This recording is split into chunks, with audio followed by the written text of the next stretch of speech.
This weekend we're going to Princeton, and we'll be racing Princeton University and Georgetown, and we'll do a 2,000-meter race.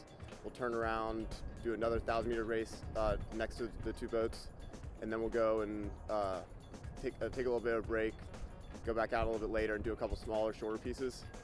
We'll be switching around lineups and testing a bunch of things out the entire time. It's really just a test and like a long practice and a good opportunity to get next to some really fast crews and really test our speed and see where we're at and what we can do to make ourselves better.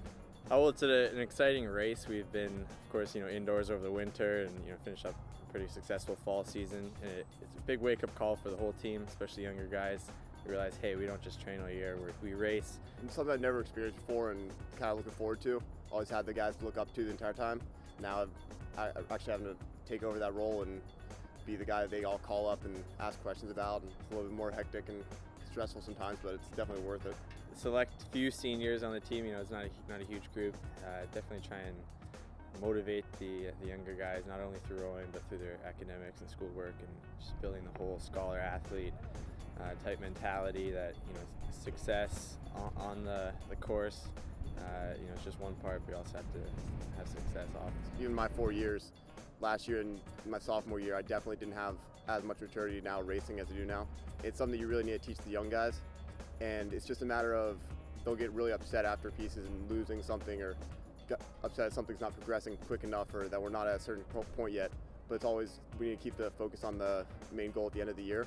So even if we mess up one or two places on the way there, we can still peak at the right time. The idea is not to peak at this race, but to peak when we need to, right at the end during student sprints and IRAs.